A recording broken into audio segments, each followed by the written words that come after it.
programa declarado de interés general por la Cámara de Diputados de la provincia de Santa Fe y el Consejo Municipal de Rosario.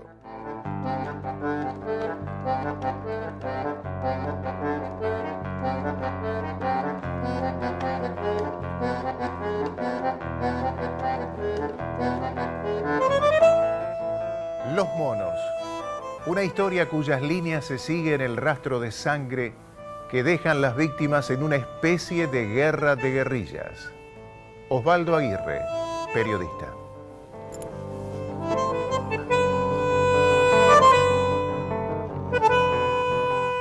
Y hoy nos acompaña Germán de los Santos, uno de los autores de este libro que ya Marquitos va a mostrar a ustedes, y no es porque sea un querido compañero y amigo, pero es muy atrapante. Le decía recién a Germán y por supuesto que a Hernán Lascano, que le mandamos un besito, el dentista lo dejó con la boca abierta.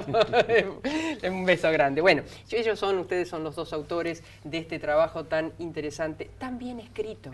Tan bien escrito, no alcancé a leerlo todo, pero de verdad muy recomendable porque atrapa. Es una lectura que todos podemos confluir y deleitarnos inclusive, no por el tema, sí, Germán, sino por el aire periodístico con que está puesto, ¿no? Bueno, eso me alegra mucho, porque eso fue premeditado de alguna forma, digamos, buscar una crónica que sea ágil, porque el tema es tan denso, tan profundo, que por ahí se necesitaba escribirlo de alguna forma un poco más ágil, no liviana, sino ágil, seguro, para que conduzca al lector en todo este recorrido que tiene muchos crímenes, muchos hechos violentos. Y la presentación de Osvaldo buenísima, con esa pluma. Un lujo. Sí, para mí es un ídolo. Sí, un ídolo. Sí, se nota siempre. Yo digo que hay periodistas que uno no necesita ver la firma, sabes de quién es, ¿no? Bueno, pero ¿qué les parece si vamos un poquito por el principio? ¿Cuándo aparece en escena Los Monos? Mira, nosotros ahí lo reconstruimos en el libro, que es algo por ahí interesante de la historia previa incluso al surgimiento de Los Monos, que es la conformación del barrio La Granada. Del 78 con el Mundial de Fútbol, claro, y la expulsión, si se quiere, ¿no? Claro, que como que se agrupan los pobres de la zona sur de Rosario y se los nuclea, se los reúne en un barrio que se lo cerca con un murallón. Claro, eso te iba a decir, yo no estaba en esa época en Rosario, pero se hizo un murallón. Se hizo un murallón, tuvo hasta hace poco tiempo, incluso en la parte de la autopista todavía, que da la autopista, Rosario-Buenos Aires, todavía sobrevive ese murallón. Mira, que está pintado con los colores de Central y de Newell's. Sí. Hay una apertura ahora, se está viendo. Claro, se está abriendo. Después se hizo la colectora, ahí fue cambiando, digamos. Sí. Pero en ese gueto, 20 años después, en una situación de extrema marginalidad, pobreza muy fuerte, digamos, porque era un lugar ya casi hasta en el borde de Rosario. Claro. Eso era campo. Claro. Por eso incluso los monos se manejaban a caballo en ese entonces. Claro. Era casi por algún distraído, cerca del City. Frente al casino, pero que es el contraste mayor, digamos, que el casino más grande de Sudamérica esté frente a uno de los barrios más pobres de Rosario. Y en ese lugar donde el Estado por ahí no lo observó, no lo miró, 20 años después, los monos se conformaron como un clan, primero ligado a delitos más elementales, más rústicos, robos, sobre todo mexicaneadas, pero siempre hasta con peaje, ¿no? Porque yo me acuerdo en la época, mira, yo nunca fui movilera, pero a veces me tocó reemplazar a Leñini y alguno de esos en mi trabajo, y había lugares pautados en donde ya en aquella época, te estoy hablando de los 80, 90, te cobraban peajes. Si vos querías pasar. Incluso se cobraba, que ellos lo hacían, a otros grupos que estaban involucrados en distintos tipos de delitos, que pagaran una especie de mensualidad Para no ser agredidos. Y bueno, para dejarlos trabajar. Claro, porque la marca distintiva de los monos es básicamente la violencia.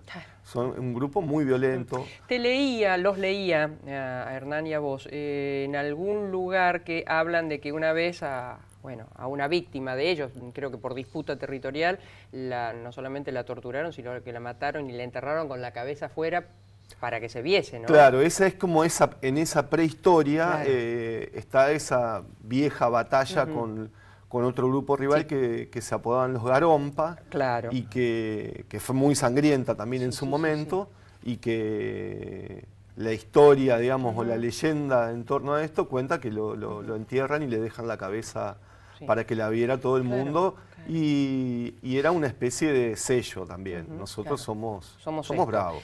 Germán, vos evacuás una pregunta o una duda que yo tenía al leer todo este material, porque digo, ¿pueden haber surgido sin algún padrinazgo político, policial, o cuando la política, la justicia y la policía se dio cuenta ya era tarde? Pero si uno analiza por ahí la historia de los monos y sobre todo las causas judiciales que hay, una en el fuero provincial y otra en el fuero federal, la policía ha sido esencial.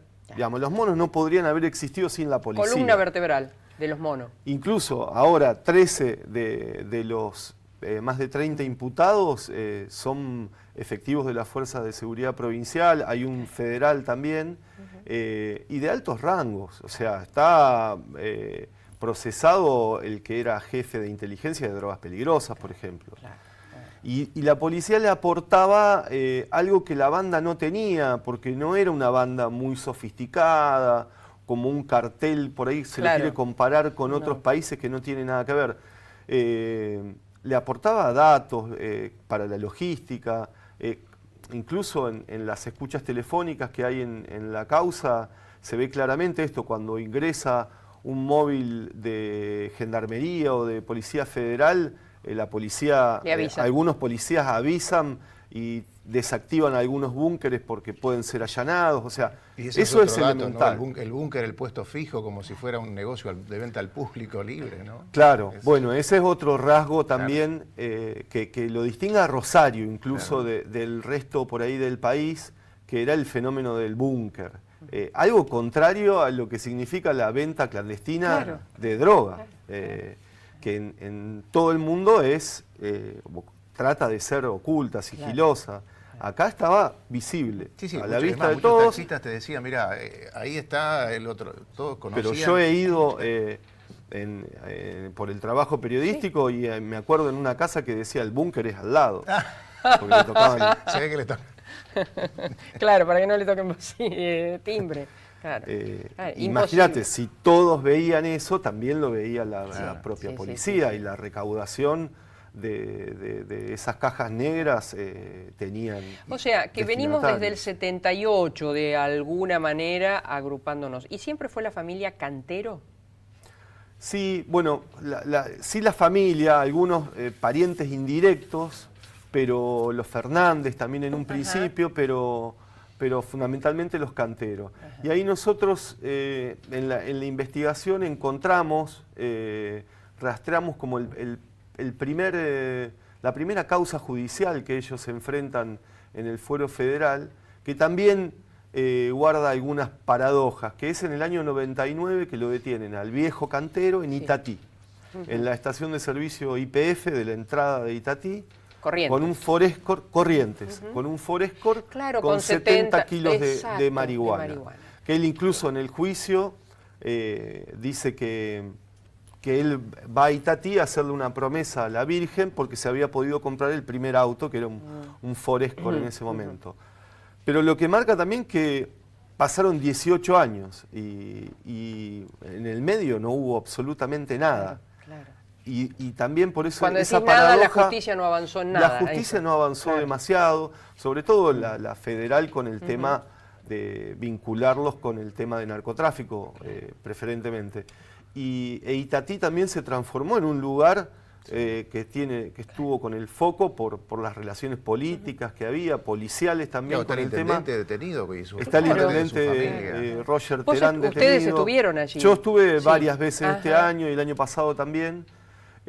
Porque era la puerta de entrada de la marihuana de Paraguay, que es el principal productor de Sudamérica. Y Tati, por allí se justifica, digamos, ese ingreso porque es frontera, está ahí. El río Paraná. Claro. Rosario, la ruta 34 es el eje, digamos. La ruta y el 11. La 11 y el río. Claro, y el río, claro. Sí.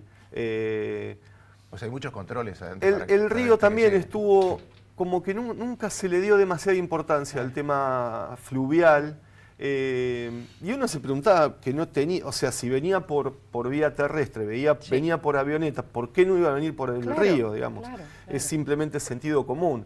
Ahora se han hecho algunos operativos y sobre todo vienen grandes cantidades. Bueno, y siempre, al menos sobre el río, cada tanto aparecía que se encontraban, más que nada tráfico de contrabando de cigarrillos, de ese tipo de cosas. Si se contrabandeaba eso, ¿por qué no pensar en otras cosas? Exactamente, ¿no? Sí. ¿Cuándo realmente debutan tristemente, sangrientamente, los monos con el peso que después los conocimos? Bueno, hay uno de los primeros, el primer juicio que enfrentan es por el asesinato de un chico de 14 años, Walter Cáceres, que se produce en una emboscada en la que ellos presuntamente participan, de la barra brava de Newell's, que viene por la autopista de Buenos Aires-Rosario.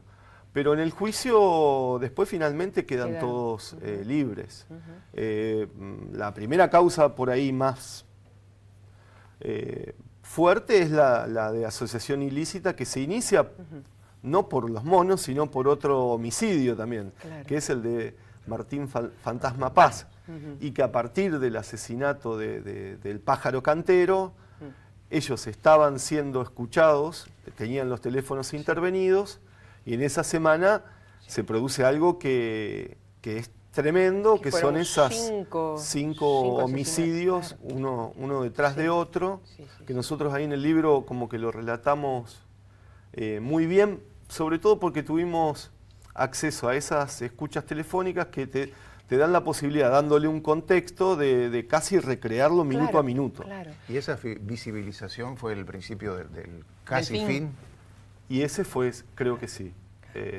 Esa raíz de venganza, digamos, en una semana que se tramó, que se empezó a tramar cuando estaban velando el cuerpo del líder de la banda. Claro. Yo leo ahí con ustedes que, insisto, lo narran muy bien, cuando alguien le dice al padre, como que, bueno, paren un poco la mano, y él dijo, no, estamos en guerra, no me vengan a hablar de ya saqué el tregua, ejército ¿no? a la calle. Ya saqué exacto, esas son las palabras, ¿no? O sea, que lo que venía después. ¿Y quién? Perdón, y ahí inmediatamente, al otro día, que se produce algo también, que por ahí nos dejamos de sorprender por esas cosas, pero para mí es tremendo, que van a buscar a Diego de Marre, que es el dueño del boliche donde matan al pájaro cantero, dentro de los pasillos de tribunales. Bueno, ese relato es escalofriante, ¿no? O sea, en tribunales pueden hacer lo que quieren, supuestamente. O sea, había gente armada dentro de los tribunales siguiendo a una persona que la terminan matando minutos después que sale con el auto. O sea, lo hubieran podido matar allí. Y que después que lo matan... ¿Es el Boulevard Seguí? Claro, ¿El Boulevard Seguí? En Boulevard Seguí. Y cuando lo matan, el que le informa dónde fueron los disparos es un policía. Claro, claro. Para tener la certeza de que efectivamente había sido asesinado. Al final, ¿fue de Marre el autor del asesinato del pájaro o no? Eso nunca se pudo comprobar. Bueno, se hizo un juicio. Sí. Ahí estaban imputados Pollo Bassi, Macaco Muñoz y Milton Damario, y fueron absueltos, porque el juez consideró que no estaban las pruebas suficientes para condenarlo. Y tienen... Sí, estamos todos queriendo preguntar. Eso también provocó... algo que todavía nunca se investigó, creo que con profundidad, que fue esa emboscada en la autopista hace muy poquito, que que no hay ningún detenido, no hay nada, ninguna... Nada. Que algunos creen que es también para decir, bueno, existimos, ¿no? Otros no sé. No, te decía, ya, Marco, te decía si ustedes los lleva a tener la creencia, como decimos los periodistas, de quién puede haber sido o quiénes los asesinos del pájaro cantero. ¿Y por qué? Yo, desde el periodismo, para mí es medio arriesgado siempre, claro. como cuando la justicia todavía no tiene ninguna certeza. Sí, en el juicio apareció un personaje, en el juicio por el asesinato del pájaro cantero, un personaje que misteriosamente estuvo ausente siempre, que es Luis Paz, el padre del fantasma Paz, que es este primer muerto, digamos, de la saga, que fue el 8 de octubre, del 8 de septiembre de 2002. Viena, y ahí, claro, ahí empieza a terciar otra cosa, que también es muy llamativa, muy misterioso, resbaladizo, que es la relación de Luis Paz con el juez Viena. Cuando se sospecha, nunca tampoco se terminó de investigar con mucha profundidad, y ahora en el juicio que va a ser en los próximos meses, posiblemente se sepa algo más, de que el juez Viena fue 2 veces a Estados Unidos con este hombre, que muchos también sospechan que reemplazó al hijo en materia de narcotráfico. Entonces... ¿Y el hijo estaba dentro de la banda de los monos o era rival de la banda de los monos? No, el hijo... este árbol genealógico. No era parte del núcleo duro, pero sí estaba con la banda, digamos. ¿Alguna mexicaneada? Bueno, eso son las cosas que no se sabe. Que nos enteramos, ¿no? Eso para mí también es importante destacar, que muchas cosas nos enteramos a partir de los muertos. El cadáver habla, ¿no? De una historia que se teje a partir de que alguien muere. De un muerto. El por qué... Eso, digo, también marca el déficit de la justicia en la investigación. En eso es tremendo. Tenemos que ir a un pequeño corte, pero cuando volvamos, la pregunta que me parece que quedaba pendiente era ¿por qué lo mataron al pájaro?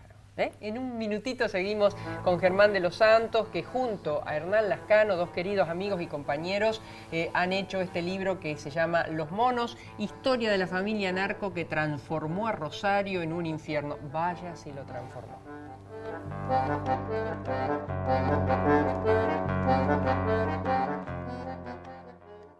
La fuerza del campo está en el trabajo de su gente. Unión de Trabajadores Rurales, Entre Ríos 175, Rosario. Quiero comprar una Air Drill. Pero ¿por qué no compra una sembradora que siembre bien? ¿Ah, sí? ¿Y cuál? La sembradora Bertini, gran autonomía, mayor precisión de siembra, más penetración, es más práctica para el transporte. Esa es una sembradora que siembra bien. Me convenció. Bertini, líder en siembra directa. Sindicato Obreros de Estaciones de Servicio, Garage, Playas y Lavaderos Automáticos de la provincia de Santa Fe. Por la dignidad y superación del trabajador, contra la explotación y la inequidad distributiva. Riobamba 1075, Rosario. Medio siglo de historia, medio siglo de responsable trayectoria. Ya iniciamos el camino hacia el centenario. Nuestra trayectoria, una responsabilidad hacia el futuro.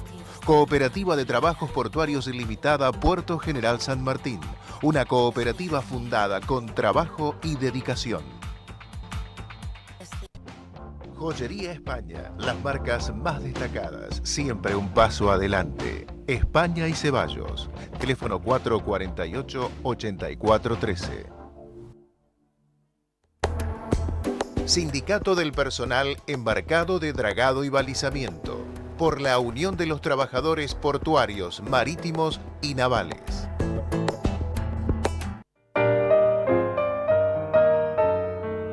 Cosas de Mujeres, Salón de Estética. Todo lo que la mujer necesita para su belleza. Cosas de Mujeres, San Lorenzo 927. Teléfono 421-1021.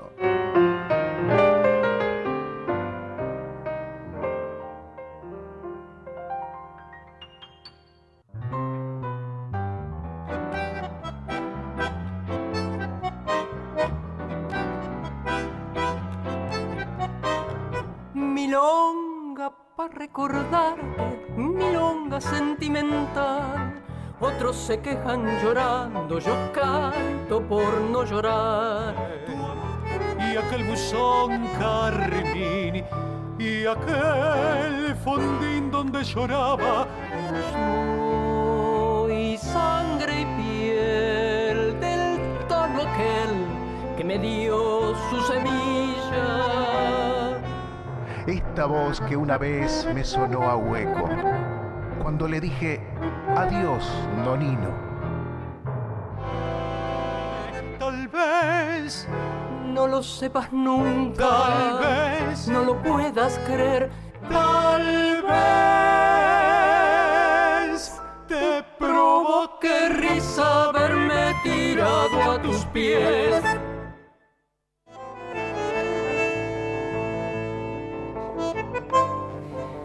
Bueno, y ahí estamos viendo la tapa de este libro muy recomendable. Germán, ¿guardan para ustedes, junto con Hernán, el motivo por el cual lo matan al pájaro? ¿Qué era? ¿El jefe indiscutible? ¿Pensaron los contrarios que con esto ocupaban su lugar?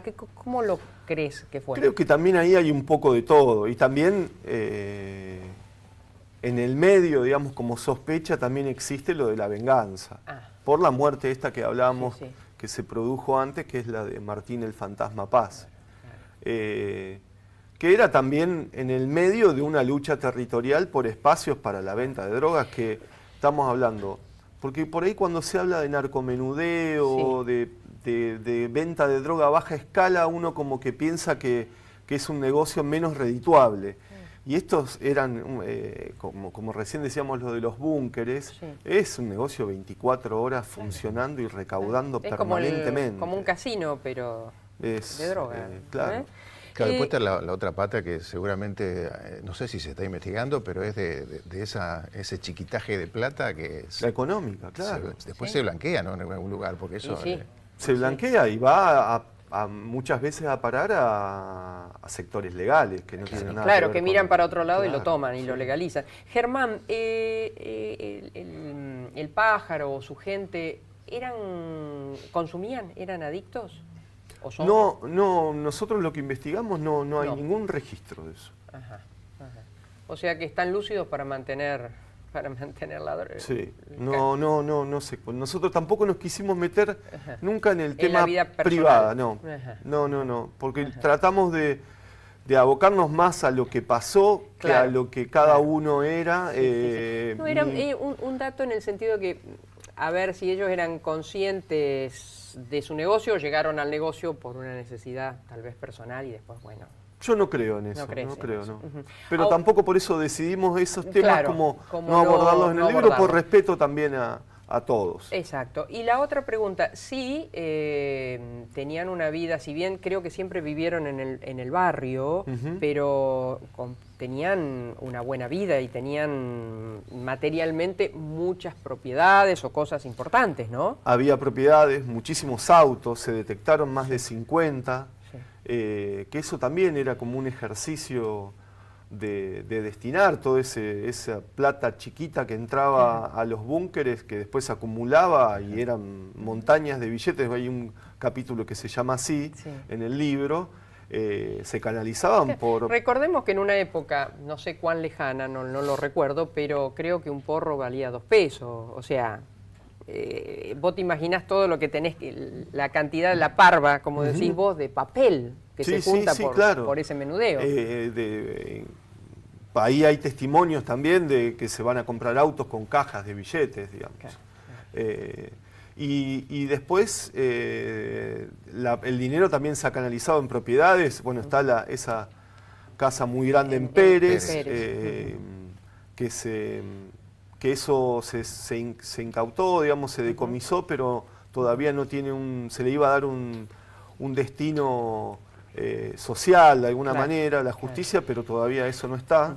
Y después ahí también hay un agujero bastante grande de parte de la investigación de lavado de dinero federal, que hay una causa, pero es muy poco incipiente. A ver, ¿todo esto lo llevó Viena y después Rodena? ¿Cómo fue? Contanos eso. Claro, en un principio la investigación en el fuero provincial, que se dio también en un contexto muy particular, que estaba detenido el jefe de la policía, Hugo Tognoli.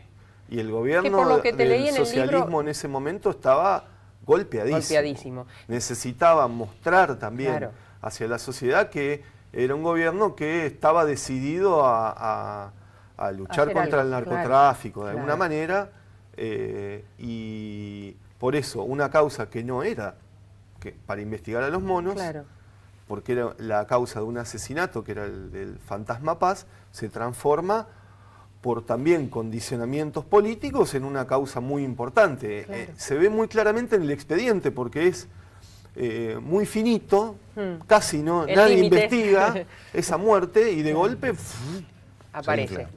Y también mega allanamientos en la Granada, donde se mostraban, yo me acuerdo que fui a la jefatura de la policía, muchos más electrodomésticos que droga secuestrada.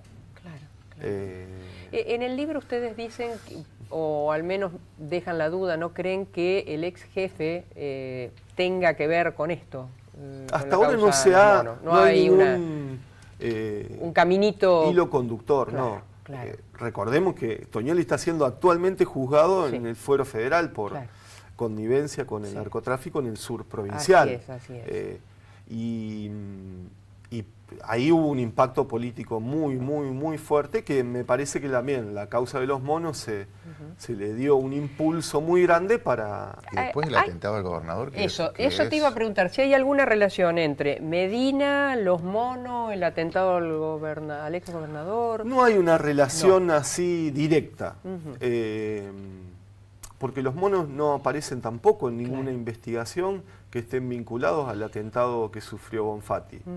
Del que también no se sabe demasiado, porque nunca se llegó a una conclusión. Inclusive el propio exgobernador y el propio gobernador retiró y que es muy grave lo que la imputación contra uno de los que estaba apuntado, que era un muchacho de la zona norte de Rosario, que como todo da vueltas, después que aparece involucrado en esa balacera que hubo contra la cancha de fútbol de un club en el que chiquitos de 7 y 9 años fueron baleados. No, eso no lo recordaba. Claro, por eso. El Club Plata, ¿no? ¿El Plata es?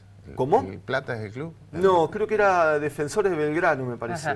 No recuerdo bien. No hemos hablado de las mujeres de los monos. Digo, no en su vida privada, me refiero a lo que implican en esta asociación le decimos. Grupo. En esta banda. En esta banda. Bueno, ahí cuando recién en noviembre del 2015 se reactiva la causa en el fuero federal, ahí tienen como una presencia muy importante, porque los principales integrantes de la banda de los monos están presos en ese momento. Y desde la cárcel, lo que detecta la justicia federal es que la banda sigue operando. Primero, con teléfonos celulares. Se instalan después unos inhibidores de señal que funcionan muy poco tiempo. Y después con el fijo. Pero después se pasan al analógico, digamos, y lo hacen con el teléfono fijo. Y ahí las mujeres tienen un rol mucho más protagónico porque al estar los hombres presos, como de parte del negocio se encargan ellas. ¿Y hay una cifra de lo que se movió? Nunca se pudo calcular. Nunca se pudo tabular, sí, la cantidad de autos, de propiedades, pero eso no. Sería. Yo tampoco me animo a arriesgarlo porque no. Sí. Te invito a que vayamos para allá y seguimos charlando de esto y un poquito de tu vida también. Me acuerdo, fue en Valvanera, en una noche lejana, que alguien dejó caer el nombre de un tal Jacinto Chiclana. Algo se dijo también de una años nos dejan ver el entrevero y el brillo. ¿Esto habrá sido el comienzo, Germán? Y yo alguna vez pensaba, mirá si Borges hubiera escrito sobre narcotráfico, digo. Claro, claro. Hoy me parece, Gracias, Nico, podés continuar, por favor. Le mandamos un besito a Mariano, que está una pequeña cuestión personal de salud. Nicolás Polichizo, que hoy nos acompaña. Pero vos sabés que buscaba, Germán, algo que pueda ser el reflejo de esto que estamos tratando. Y lo único que musicalmente están reflejando esto son los cantantes de rap. No encontré otra cosa y no me animé al rap. Y el rap se produce algo también. Yo hablé con varios chicos. Sí. Incluso hice una entrevista una vez porque un muchacho de Empalme Graneros que tenía un grupo de rap y que denunciaba todo esto, lo asesinaron en la puerta de un búnker. Bueno, sí, estuvo, mira, hace un par de años atrás, no me voy a acordar del nombre, pero estuvo su maestro aquí. Claro. Que la historia, yo hablé también con el maestro de una historia muy linda, porque él los escucha en los recreos haciendo esas batallas de rap y después los incentiva a grabar un disco. Claro. Y yo después quedé conectado con otro de los compañeros. Y te digo más, el disco cuando se editó ya lo habían asesinado a este chico. ¿Quién nos acompaña hoy? Hoy nos acompaña Germán de los Santos, que nació en Santa Fe en 1972, estudió en la Facultad de Ciencias Políticas y Relaciones Internacionales de la UNR, en TEA, y en el 98 ingresó al Ciudadano de Rosario, trabajó hasta 2008, en 2001 fue a Pakistán, Afganistán como enviado especial para cubrir la invasión de Estados Unidos, obtuvo un premio de la Cruz Roja Internacional, fue corresponsal del Litoral de Santa Fe, función que aún desempeña. También trabajó en Crítica de la Argentina, en la edición de un suplemento regional Rosario, corresponsal de La Nación, aquí. En 2015 fue distinguido con el premio ADEPA a la mejor investigación periodística por un trabajo sobre narcotráfico en Frontera Santa Fe, el límite ese, ¿no? Sí. Que es una calle. Y en 2017 CONEX con el rubro periodismo gráfico. Bueno, y le debemos la de Hernán, pero tiene una trayectoria tan vasta e interesante, Hernán Lascano, como Germán, ¿no? Qué interesante, qué bueno que esta clase de colegas y que no trabajan juntos acompañan. Aparte, no digamos en el mismo medio, no comparten medio. Sí, compartimos por ahí algunos temas. Hernán se ha dedicado muchísimo al tema de los monos. Sí. Desde un principio, con una investigación que fue publicando en el diario de la Capital durante mucho tiempo y yo también, digamos, en La Nación lo seguimos mucho porque el diario le dio mucha importancia al tema de Rosario en un momento y la verdad que... ¿Crees que pasando 30, 40 años, no sé, esta banda o los canteros quedarán en la memoria como, qué sé yo, un mate cocido, una Gata Galifi, algo de eso? Puede ser. Quizás porque el problema del narcotráfico y de toda esta violencia sea mayor. Sí, y ellos queden de alguna forma minimizados en ese contexto histórico, pero yo en eso estoy preocupado, porque como estoy de cerca con estos temas, veo que es una cuestión que me parece que no tiene un final, sino que esto recién empieza. Pero Germán, si uno advierte cómo se asciende en cuanto a los que van participando, a los que de una u otra manera, más allá de los monos, porque eso también te voy a preguntar un poco para la geografía de este delito en Rosario, pero digamos, cuando vos ves que aquí y en otras provincias se empiezan a involucrar jueces, intendentes o algún concejal, o vaya a saber si también nos vamos a despachar en algún momento con algún diputado o lo que fuera. Es decir, esto va creciendo en el ámbito de la responsabilidad. Más involucras a sectores de poder, más difícil es desandarlo. Es que la capacidad de penetración es muy grande, sobre todo por la cantidad de dinero que mueve. Claro. Y porque ese dinero se filtra por, como hablamos, de los negocios legales y por qué no la política. Claro. Digo, ¿por qué la política va a estar exento de esto? Claro. Si muchas veces camuflado y muchas veces a cara descubierta. En el caso de Salta, por ejemplo, yo estuve hace muy poco tiempo ahí, que ahí hay un caso que es un hombre que se llama Delfín Castedo, que era prácticamente dueño de la frontera. O sea, él tenía 28.000 hectáreas del lado argentino y 30.000 del lado boliviano que estaban a nombre de su hermana. Y el operador de ahí era un diputado provincial ligado a Romero y tenía todo el amparo, digamos.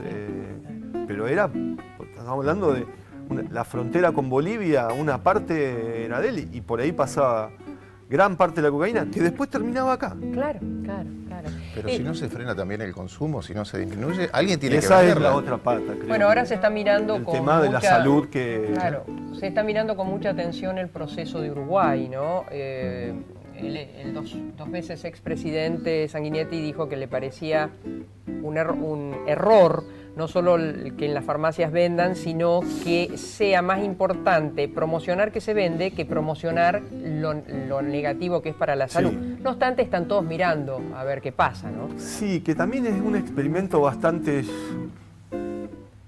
a muy baja escala, digo. Claro. Sí, quedaron chicas, la oferta quedó chica, ¿no? Claro, se hizo además una gran promoción del tema Uruguay y es muy poquito. Sí. Ese mercado legal también es muy chiquito. Germán, sabemos que te gusta la música, sabemos que tenés 2 hijos que andan por allí tratando, y bien, ¿tu hija grabó un disco ya? Sí, claro, ella, porque participa ahí en la banda de Villa Hortensia. ¡Qué bueno! Y el año pasado grabaron un disco y un DVD, muy lindo, sí, con, ¡qué bueno! con qué música bueno. de jazz, de rock, de folclore. Sí. Bueno, una asignatura pendiente cuando puedas... cuando los monos te lo dejen, hacer algo de música, ¿eh? Sí, ojalá. ¿Por qué elegiste esta profesión? Siempre me gustó mucho leer, y soy como un devoto de la lectura, bueno, y de la música también, pero de la lectura, y lo que por ahí más me cautivaba del periodismo era esa cosa también bastante pragmática, de poder trabajar algo y sobre todo el escribir. Escribir. Sí. ¿Cómo se te dio lo de Pakistán y Afganistán, donde estuviste? Eso fue una experiencia... monstruosa. Sí, tremenda, porque además yo tenía 28 años cuando fui, digamos, era bastante pibe de alguna manera para ese tipo de trabajo, que allá había gente mucho más experimentada. Yo no era un especialista en el tema tampoco, pero me sirvió muchísimo, sobre todo para sobrevivir en ese lugar. Y creo que eso me marcó también de lo que quería hacer, que me gusta viajar, me gusta salir, sobre todo para trabajar, que después lo pude hacer en La Nación, digamos, que me dieron los medios fundamentalmente para hacerlo. Claro, para moverte, con el tema de narcotráfico viajé a Bolivia, estuvo, nos internamos en la selva, en el Amazonas boliviano, después en Paraguay, 15 días también, buscando todo. Ahí encontramos un pueblo en Paraguay que el 80% se dedican a la producción de marihuana, porque abandonaron la mandioca, porque la marihuana le da 100 veces más que la mandioca. Entonces... yo me acuerdo una vez, estuve en Ciudad del Este, y que le pregunté al ministro por entonces de la producción, pues vos lo veías, o sea, es visible absolutamente, los bulteros. Entonces me decía, le digo, pero ¿y cómo lo permiten ustedes? Me dice, ¿sabe lo que pasa? Que con un solo de los bultos que ellos pasan, es el salario que nosotros le podíamos dar. Es la discusión que se da con la salada también. Claro, entonces vos decís, ¿cómo haces para combatir en serio esto, ¿no? ¿Cómo haces? Hay veces en las que creen que van más rápido que la justicia ustedes, los periodistas, en los temas. Porque ahí hay otra capacidad de poder relacionar, que la justicia todavía sigue siendo ineficaz en eso. ¿Pero es ineficaz por decisión propia? Por decisión propia, pero ya por estructura de funcionamiento. Ahora, por ahí hay otra mirada de cambiar eso, de de no investigar casos separados, digamos, de tener una relación, que este puede estar relacionado con este y este con este. Y eso el periodismo lo puede hacer y muchas veces la justicia no. Yo lo escuchaba a Bonadío el otro día hablar con el tema de corrupción, ¿no? Y lo comparaban con Moro, que iba como una locomotora y que acá la cosa va más despacio. ¿Qué dijo? Y claro, él dice, bueno, pero denle el código procesal nuestro a Moro para ver si él puede hacer lo que está haciendo allá, lo puede hacer acá, ¿no? Claro. A veces los procedimientos, pues, es la excusa que puso al menos. Claro. Sí, y también cuando se quiere se puede. Sí. Claro. En la justicia federal, Procunar, por ejemplo, la Procuraduría contra el Narcotráfico, ha hecho algunos trabajos interesantes de reunir, bueno, en el caso de Corrientes, de Itatí, se juntaron más de 30 casos, es decir, bueno, esto tiene todo que ver. Claro. Acá hay 7 provincias involucradas, y creo que es lo más interesante en materia de investigación, porque si no, se toman, digamos, retazos muy chiquititos. Claro. ¿Alguna vez conversaste con los canteros? No, personalmente no. Intentamos, sí. Intentamos incluso para el libro. Claro. Pero no hubo respuesta. Más allá de los monos, cuando llegás a, bueno, no sé, a Bolivia, acá mismo, a Itatí, ¿hay posibilidades de acercarse a lo ilícito en lo periodístico? O sea, de tener información desde ellos. En algunos casos sí. Particularmente en el tema de Bolivia, por ejemplo, ahí pasó algo también bastante llamativo, porque ahí hay una serie de empresas de transporte que tenían contratos con YPF Bolivia y traían en los camiones cisterna cocaína hacia la Argentina. Y todos esos camiones cisterna venían a Rosario y San Nicolás. Durante muchísimo tiempo. Venían en teoría vacíos, buscaban combustible y volvían a Bolivia. El dueño de estas empresas, que se detectaron 5, era un boliviano que era camionero y que de un año para otro compró 290 camiones Volvo. Se convirtió en el principal comprador de camiones Volvo de Sudamérica. Algo pasó, que nos pase la receta. Pero mirá cómo son, porque eso es interesante verlo, cómo se cruza todo. Detienen a varios camiones de estos, detectan cocaína en varios camiones. Se empieza, por eso, a relacionar por primera vez, cosa que no hacía la justicia, y quién era el juez. Raúl Reynoso, el de Salta, que después termina detenido por cobrar millones de dólares directamente. Y lo deja libre a este boliviano, que después lo detienen en Bolivia y va a parar a una cárcel de Santa Cruz de la Sierra, y me invita ahí a ir a la cárcel. Sí. Una experiencia impresionante. No es una cárcel, sino se le llama ciudad cárcel. Porque es una ciudad. Incluso hasta uno puede salir. Muchos se quedan en Uruguay. Debe ser como la de Uruguay. No sé si la conoces, a la de Uruguay. No la que conozco. Funciona así. Nosotros hablamos con el director de esa cárcel hace 2 o 3 años atrás. Pero en un minutito, yo sé que a usted le está apasionando esta historia, que nos la permiten Germán de los Santos y Hernán Lascano. En un minutito volvemos y nos cuenta su experiencia. Saliste, sí, estás acá. Sí. De la cárcel en Santa Cruz de la Sierra. Santa Cruz de la En un Sierra. minutito volvemos.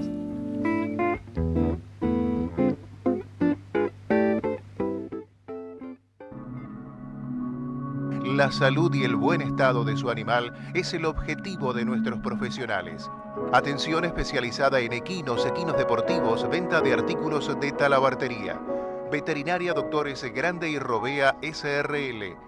Ovidio Lagos 2190, teléfono 431-4799.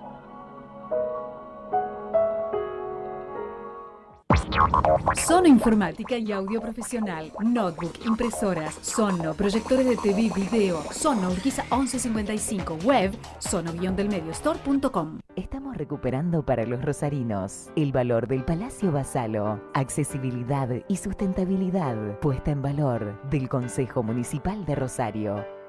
Mi corazón con el Kini late más. Dale, prendete. Vos también hacete fanático al ritmo del Kini 6 y vení a festejar todas las semanas. Quiero comprar una Air Drill. Pero ¿por qué no compra una sembradora que siembre bien? ¿Ah, sí? ¿Y cuál? La sembradora Bertini, gran autonomía, mayor precisión de siembra, más penetración, es más práctica para el transporte. Esa es una sembradora que siembra bien. Me convenció.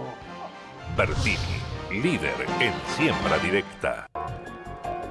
La educación es un compromiso de todos. UDA, Unión Docentes Argentinos Seccional Santa Fe, en Rosario, Moreno 1981. Wow Peluquería, turnos al 153 75 03 47, La Prida 563, timbre 1.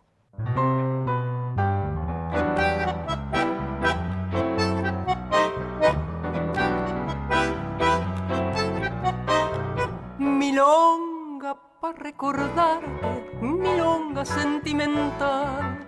Otros se quejan llorando, yo canto por no llorar. Y aquel buzón carmín y aquel fondín donde lloraba. Soy sangre y piel del tono aquel que me dio su semilla. Esta voz que una vez me sonó a hueco, cuando le dije, adiós, nonino. Tal vez no lo sepas nunca, tal vez no lo puedas creer, tal vez te provoque risa verme tirado a tus pies.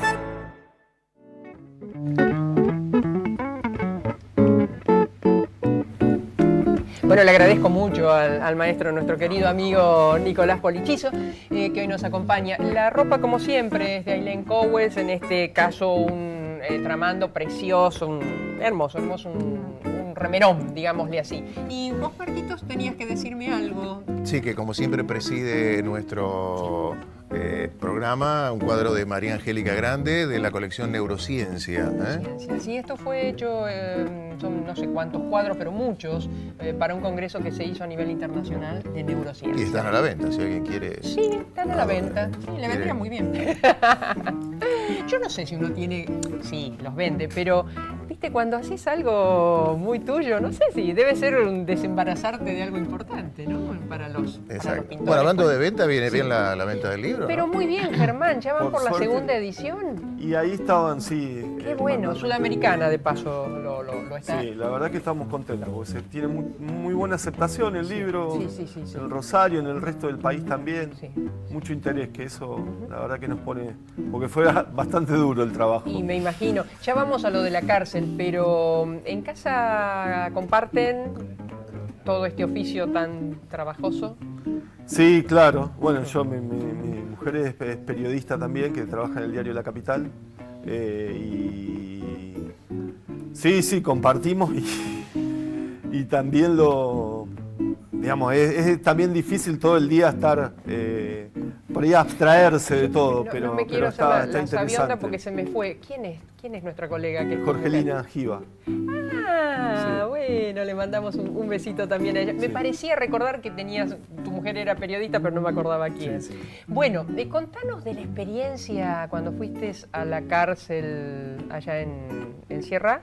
Santa Cruz de la Sierra. Santa Cruz de la Sierra, sí. Claro, la cárcel de Palmasola que hay, que por eso nos encontramos con una situación que yo nunca había visto, que era una especie como de cárcel abierta, con barrios, y que este personaje, Cejas Rosales, tenía una especie de casa dentro de la cárcel con sirvientes.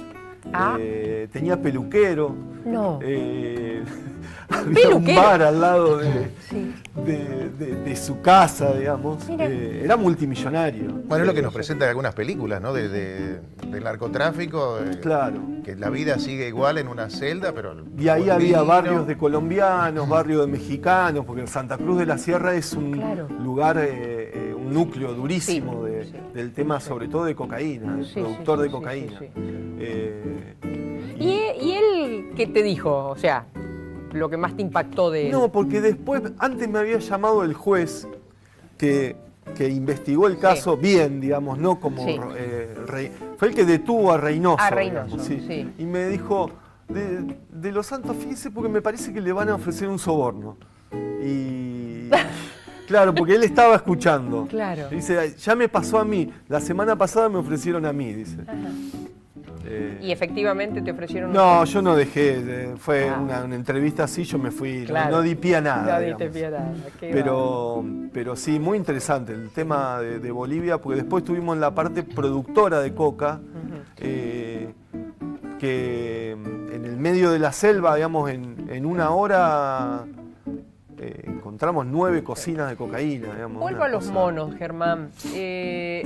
Una tal vez, no sé si muy difundida, pero que ustedes abordan, que es la relación con los jugadores. Empiezan, creo, en las barras bravas y después se adueñan de los clubes, de jugadores y demás, ¿no?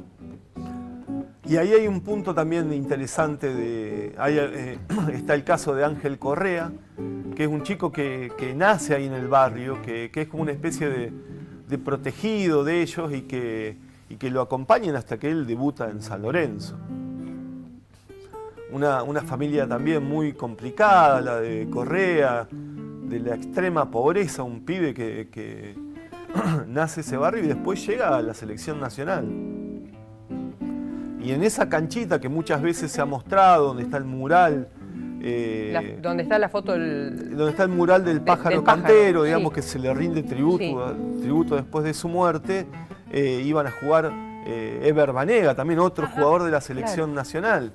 Y ahí hay una relación con el fútbol a través de una especie de representante, busca talentos, que nos cuenta cosas que son increíbles. Por ejemplo, compra por 2.000 pesos a Vanegas y le lleva a la familia un cajón de pollo por semana para que lo alimente. No. Y ese muchacho después vale millones de dólares. Sí, está jugando en Inglaterra, que en España. Claro.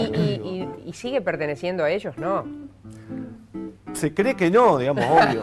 Pero digo, ¿cómo Claro. de ¿Cómo ese... se llama? No, sin que esto suene a nada, pero el de la Barra Brava, a nada digo por la puja que hay entre Central y Ñul, pero el de la Barra Brava, Pichín también, Sí. ¿no? O sea, hay una conexión. Ahí hay una relación con Central y con Newell's, digamos, incluso las banderas que se cuelgan en la tribuna de Central le rinden tributo al pájaro y hay una relación... Bueno, hay una historia de asesinatos también. Claro, por bueno, el liderazgo de la banda, ¿no? Hubo que no están ligados a los monos, digamos, en este caso crímenes en la Barra Brava de Central y en la de Newell's, sobre todo en la de Newell's, que fue hubo 5 homicidios y después tirotearon la casa de un vicepresidente y después lo O sea, se emboscaron a reconvierten para el fútbol.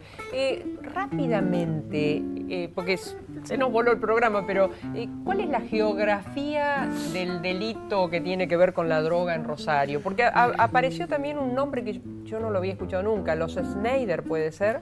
Sí, porque hubo un crimen ahora para 3 semanas. Que mataron a Chabela Cantero, que es la hermana del histórico líder, del viejo Cantero, que nunca se termina de saber bien si esto tiene que ver con el tema drogas o no. Bueno, y se habla de un caballo, de que fue una discusión por un caballo. ¿Te acordás, Germán? Pero bueno, ese crimen terminó después en otros 4 más. No, te decía lo de la parienta también de Canteros en la cárcel de mujeres el año pasado. Yo no sé si terminó muriendo, no me acuerdo más. Murió. También, o sea... Murió de un infarto, pero después de una agresión muy fuerte de otras presas que también terminó en otros crímenes muy sangrientos. ¿Y los monos son pura y exclusivamente zona sur? En su momento, digamos, de esplendor de la venta de drogas, Sur, Villa Gobernador Galvez, zona oeste también, algunos sectores, y también influencia con otros grupos que había relación. ¿Y algún otro grupo así fuerte que estén dando vuelta? ¿Cuáles son o cuál es? Hoy se ha reconfigurado, creo, también un poco todo. Como te decía, como hablábamos antes, que muchas veces conocemos las historias por los muertos. Por los muertos. Y me parece que ahora cambió un poco. El búnker no es lo que era hace 3 años, ya no existe, casi no existe, Sí. o se volvió, digamos, a la forma más tradicional, que es esa venta clandestina, digamos, no es todo tan visible, porque también Rosario tuvo una notoriedad muy grande, y hubo que reconvertir. Obligó a reconvertirse. Germán, también. En 30 segundos, ¿por qué hay que leer este libro? O sea, más allá de que sea de ustedes. No, creo que es la historia reciente de esta ciudad, de una historia cruda, terrible, que sufrió la ciudad. Que por ahí Los Monos es un ejemplo, digamos, de la construcción de un grupo narcocriminal desde ese lugar donde el Estado estaba totalmente ausente, y que después nos explotó a todos en la cara. Cuando la política no hace lo que tiene que hacer, aparecen los monos. Por la calidad y la calidez de nuestro entrevistado, sabemos que a usted le ha gustado nuestro programa, por lo tanto lo esperamos el próximo domingo aquí a las 18:30. Un beso grande, Hernán. Muchísimas felicitaciones a ambos. Gracias, Nico, una vez más. Esperamos que ya Mariano esté recompuesto el próximo domingo. Gracias a mis compañeros. Nos vemos.